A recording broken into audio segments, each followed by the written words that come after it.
Hello! Aujourd'hui, on repart au 19e siècle avec l'appartement Napoléon III que tu peux aujourd'hui retrouver au Louvre. Je te rappelle juste les dates de règne de Napoléon III qui sont de 1851 à 1870. Cet appartement, il va être destiné à son premier ministre.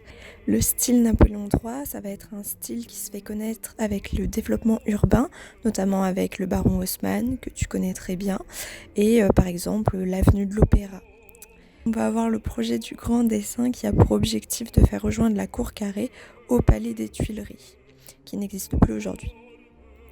Dans ces appartements vont emménager l'administration et le Premier ministre Fuld, qui est aussi ministre des Finances. On va retrouver un souci d'unicité des arts. On va retrouver les arts décoratifs, un décor sculpté et peint et un cadre architectural. On va retrouver de la peinture sur des plafonds et on retrouve du mobilier avec des sièges montés sur des roues. C'est une salle polyvalente puisqu'elle peut être à la fois une salle de bal et une salle de réception.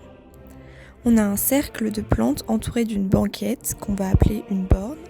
Les plantes dans les intérieurs, c'est une nouveauté à cette époque due au commerce international qui va se développer. On va avoir notamment la formation des empires coloniaux et du coup on va avoir l'arrivée de nombreuses plantes que l'on ne connaissait pas.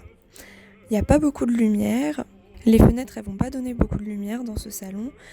La lumière va être surtout en fait artificielle avec les bras de lumière qui se développent aussi à cette époque, accompagnés d'un lustre central avec des pampis, c'est les petits morceaux de cristal accrochés au lustre. Et pour renforcer la lumière, on a des miroirs qui sont placés. On va retrouver un chauffage aussi en bas des murs, ce qui est quand même assez bien à l'époque. Et on va trouver un confort d'assise, on retrouve de l'éclairage au voltaïque. D'abord c'est au gaz, puis ça va devenir électrique. En fait, au 19e siècle, on a une montée de la bourgeoisie et le goût, à l'époque, il va être un petit peu éclaté, si on veut, sans réel repère stylistique.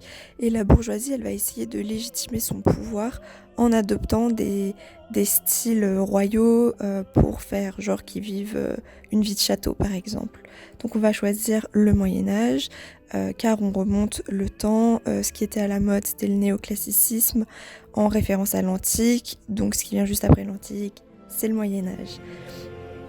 On va aussi faire coexister le néo-renaissance. Donc en fait, c'est ce qu'on va appeler l'éclectisme. On va retrouver aussi des emplois de différents matériaux, ce genre de choses. C'était une présentation un peu courte aujourd'hui, mais si tu veux voir ce salon en vrai, tu peux toujours, si tu passes sur Paris, aller le voir au Louvre.